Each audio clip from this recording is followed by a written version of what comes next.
It's time for the Margin Matters Minute with Money Man Jason Brown. All right, everybody, welcome back to the channel. Today, we are continuing my series of talks on teaching kids about money.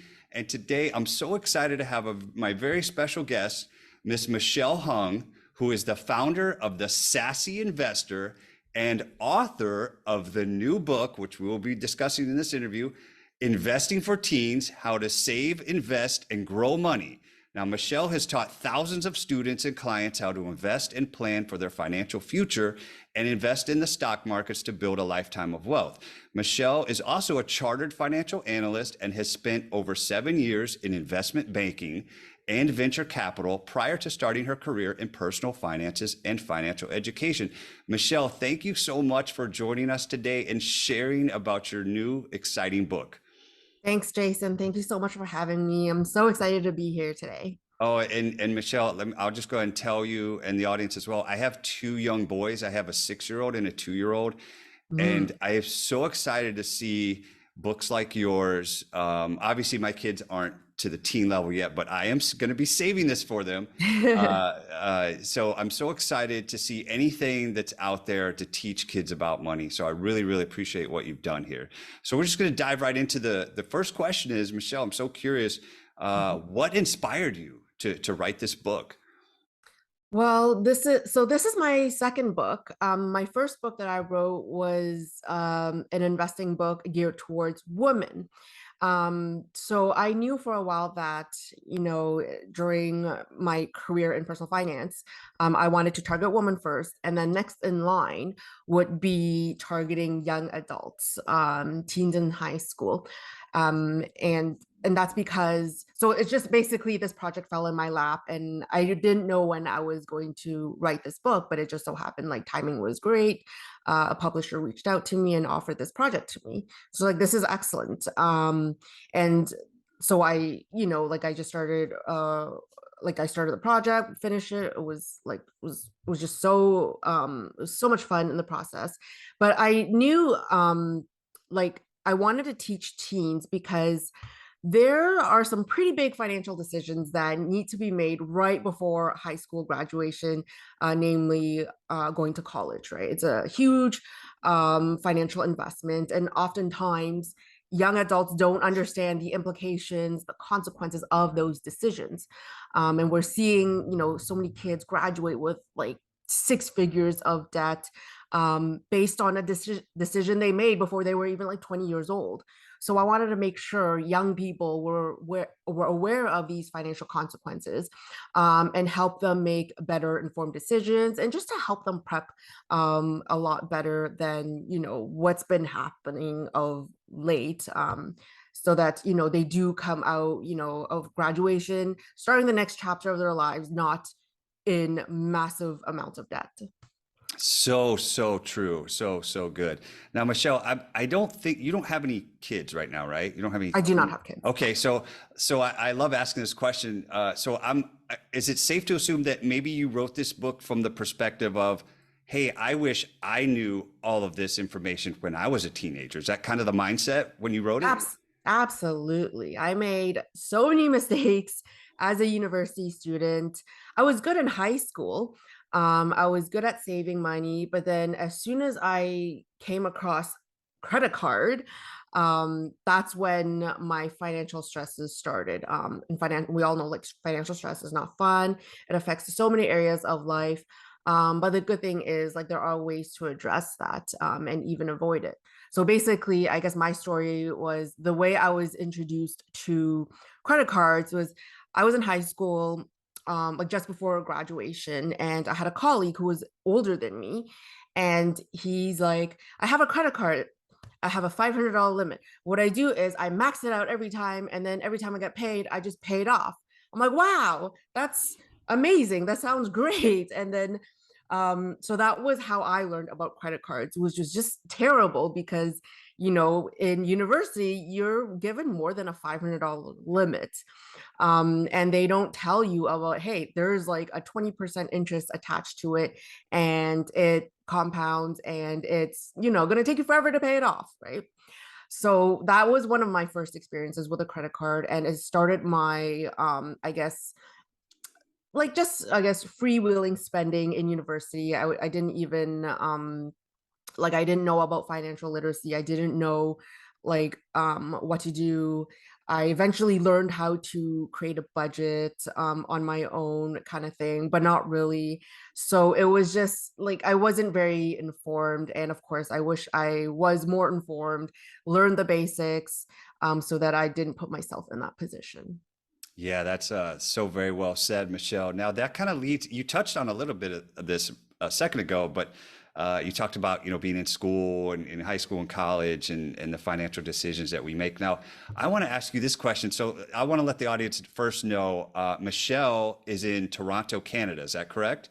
That is Okay, so correct. Michelle's in Canada and I am in Atlanta, Georgia, USA. So we're in different countries. So this is going to be an interesting question to kind of dive into a little bit.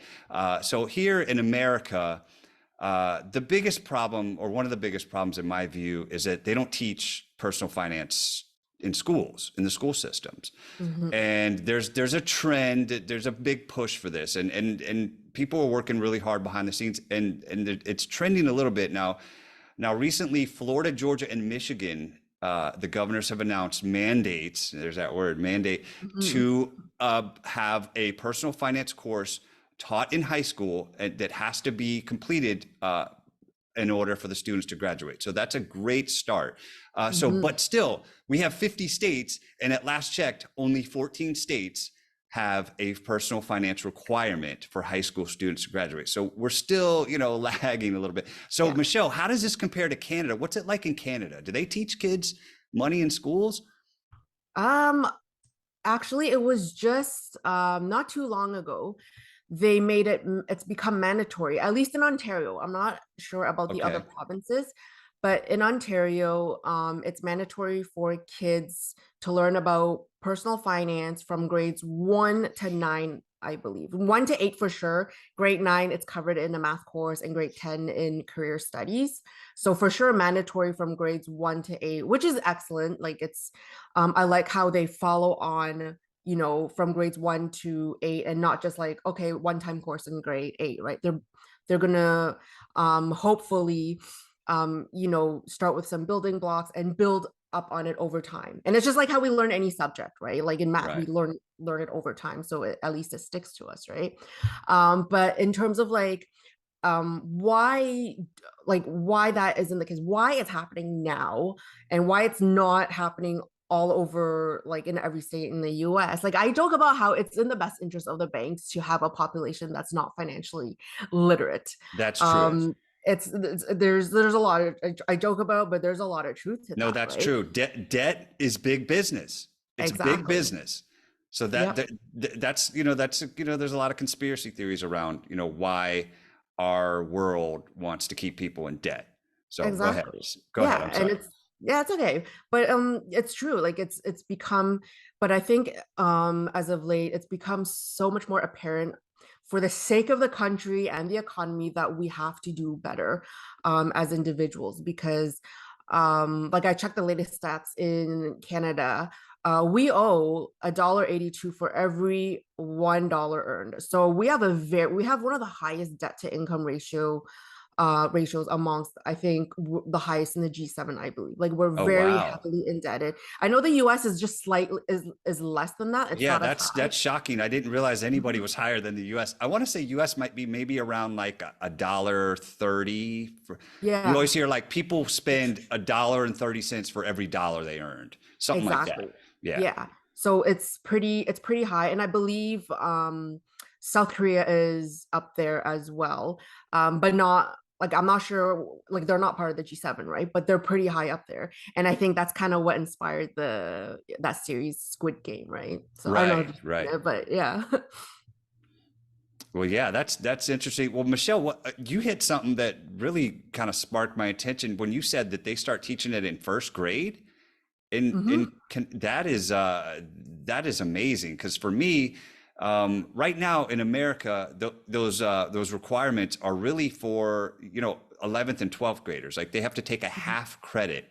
course to graduate. So, as far as I'm concerned, or as far as I know, I don't know of any schools that are teaching it in, grammar school, your first grade, middle school here is like seventh, eighth, and ninth. So for me, I'm like, hey, this needs to be taught like starting in kindergarten, like, basic Yeah, concepts of money to exactly. kids. Don't just make them take a one semester class when they're a senior in high school, when they've already got senioritis and they're not even going to take it Exactly. seriously. So, I mean, it's baby steps. I get it. You got to start somewhere, but it's a good start, but there Hmm. definitely needs to be a lot more for sure. Absolutely. Because it's, you take these one-off courses, how often does it stick with us? We cover it for a couple of months. And that's it. And like you said, like you have senioritis and they're just eager to get out of school. They have other courses that, are, I guess, that are a higher priority. And this may not even like really just they may not even be able to absorb like the information, which is why I'm really impressed that they're covering it from grades 1 to 8 here in Ontario, because it's like, again, it's those building blocks. They're covering it year after year. So, it sticks with them a bit longer. That's great. That's so great to hear. And maybe the US will kind of uh, take a look at that model that they're doing in Mhm. Canada and say, hey, we need to adopt these ideas as well. So that's great to hear that you guys are doing that, because everybody copies each other. So we'll see. Exactly. We'll say, hey, well, they're doing it, so let us try it. So Mhm. that's great. So I want to ask you. So your book is obviously targeted for teens, investing for teens. So what I do want to say is, when I was reading this book, this might be kind of a sad thing, but when I was reading this book, even though this is for teenagers, right?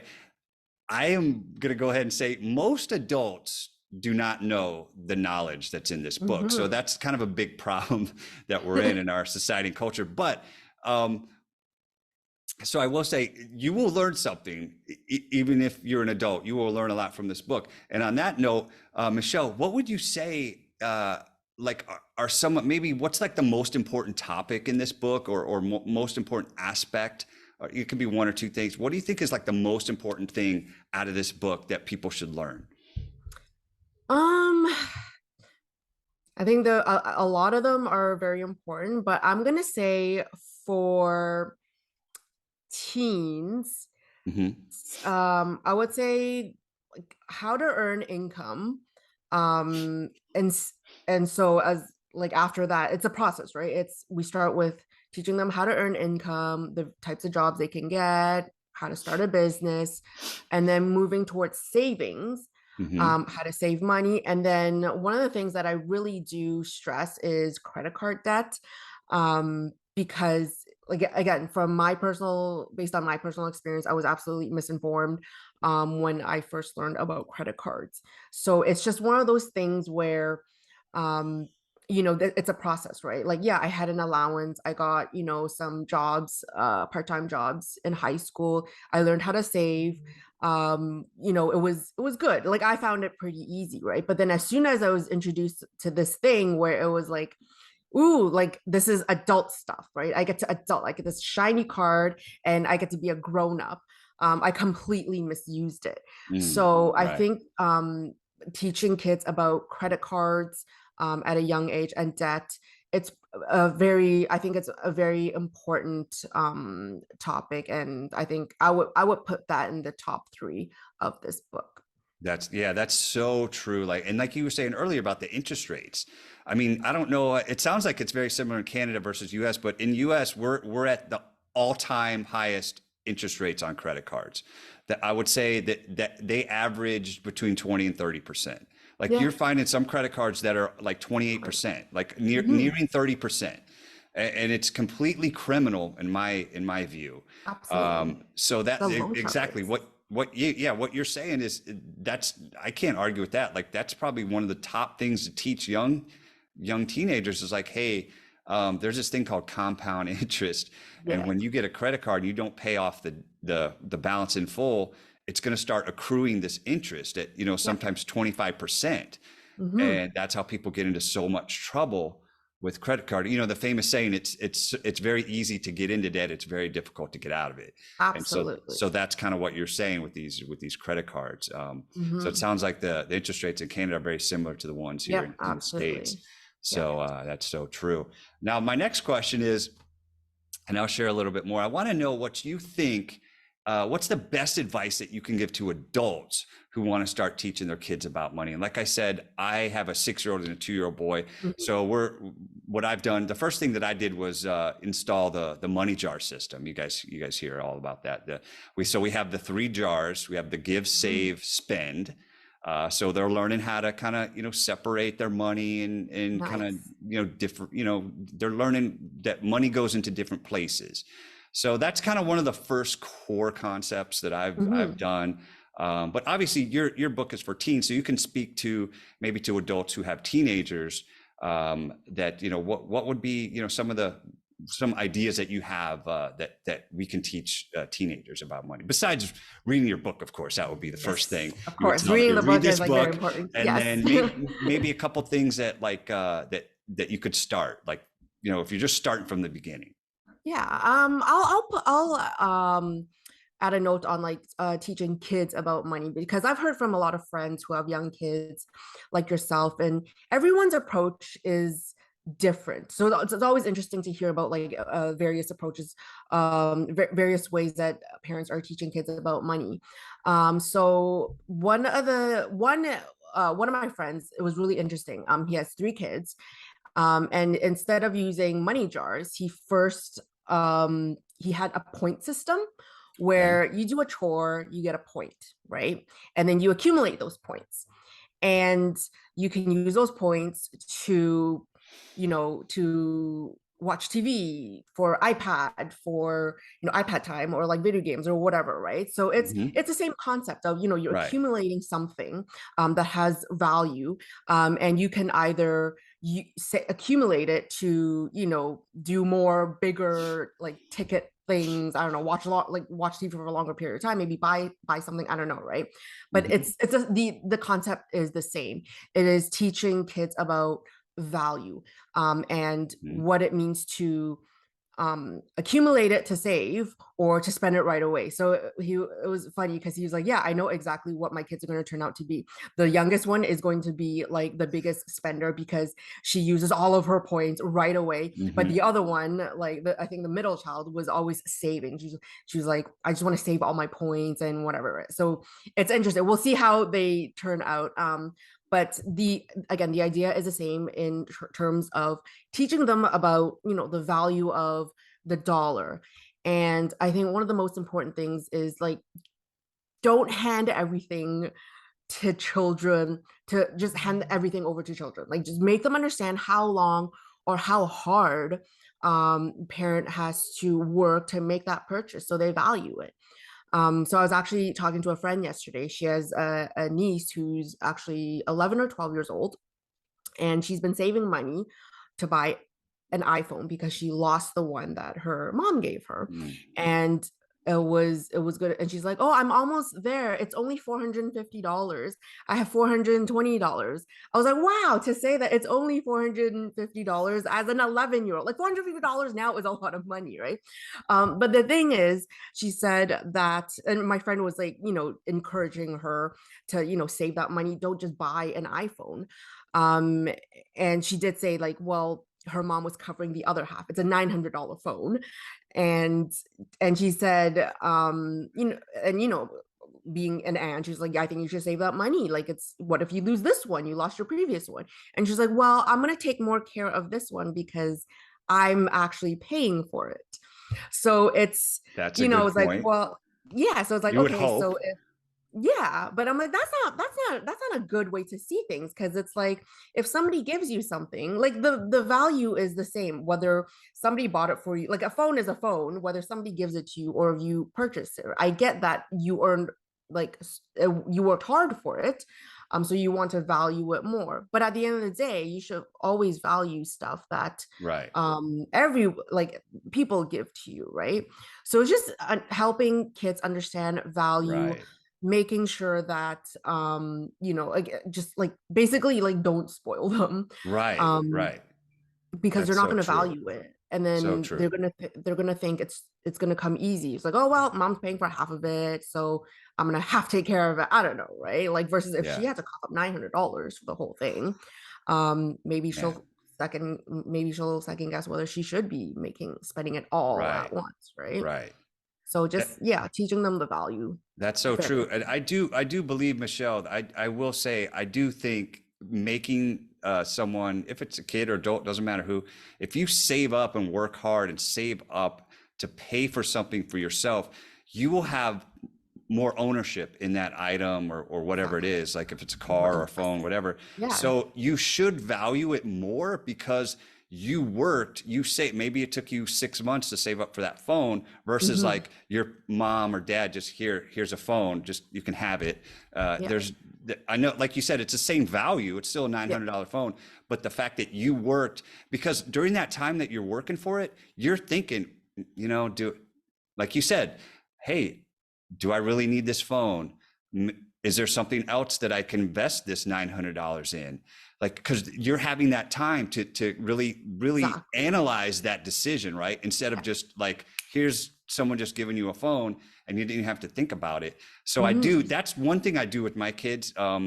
If he, when my son was 4, he wanted a Nintendo Switch. I looked up, I didn't know anything about video games or how, so I looked it up and it was like $400. And I was like, I almost fainted. I was like, okay, well, you know what you're doing? You're going to save your money. And we made him do a savings chart.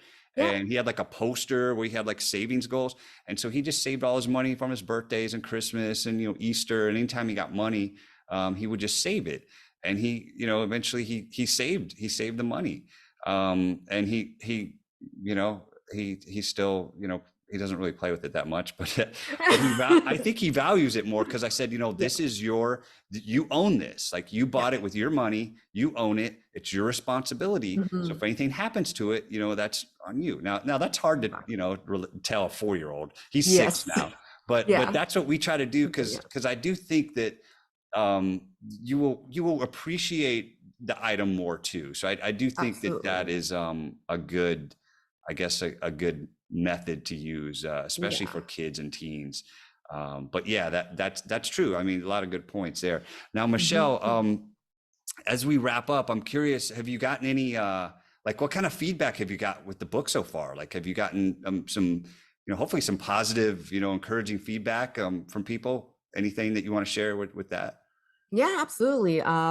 People have told me it's just like it's a great start for teens. It's very there's a lot there's all and because I wrote like I know there's a lot of stuff in it, and like you said, there's stuff that a lot of adults don't know that's in Right. there. And I say, you know what, it's not just a book for teens, like adults should be reading it as well, because I cover everything from like making money, saving, credit, but also like investing in mutual funds, ETFs, individual stocks. So it covers a lot of ground. It's a great intro.